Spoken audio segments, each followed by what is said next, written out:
शेतकऱ्यांना परवडणारा दर मागावा आणि मिळावा यासाठी गेल्या 8 दिवसापासून या भागातल्या कारखान्यांच्या बरोबर आपलं आंदोलन सुरू आहे। आम्ही सातत्यानं या कारखानदारांना सगळा हिशोब सांगितला, निवेदनं वेगवेगळी दिली।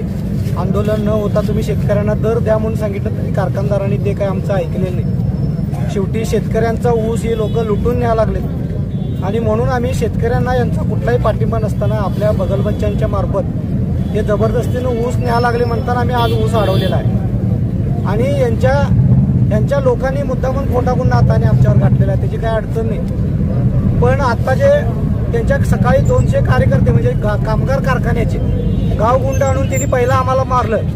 आम्ही तरी पण सगळे शेतकरी एकवटून त्यांची सगळी वाहतूक रोखली आणि परत आता पोलिसांच्या मार्फत ते आता कारखानदार आमच्यावर जुलूम करायला लागलेत आणि या जुलमाच्या विरोधात खरं तर आता शेतकऱ्यांनी सुद्धा यामध्ये मोठ्या संख्येनं पुढे येण्याची गरज आहे। आणि तुम्ही रस्त्यावर या असं मी म्हणणार नाही, पण तुम्ही कुठल्याही कारखान्याला एक कांड सुद्धा ऊस देऊ नका। तुमच्या गावातला कोण बळजबरीनं तोडत असेल तर त्याला तुम्ही सामंजस्यानं सांगून अडवा। ते कोण वाहतूक करत असेल तर तरी पण त्या वाहतूकदाराला तुम्ही समजावून सांगा।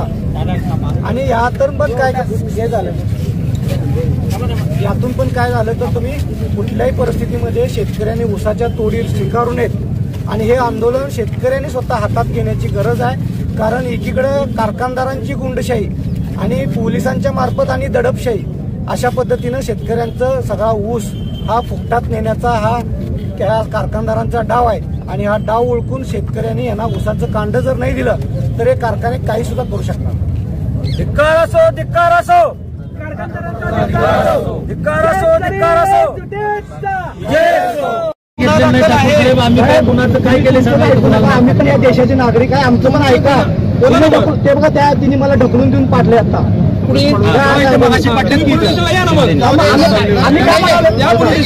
एक मिनिट बोलतो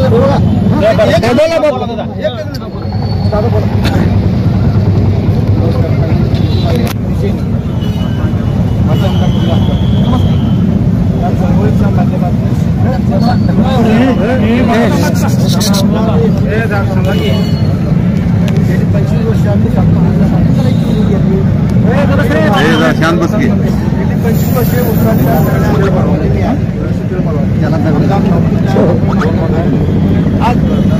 आज काय आज आंदोलन आमच्या संघटनेनं पुकारलेलं आणि ज्या पद्धतीनं लोकांना शेतकऱ्यांच्या मध्ये प्रबोधन करायचं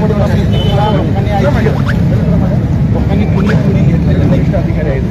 पहिल्या काळामध्ये बनवा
ठीक है।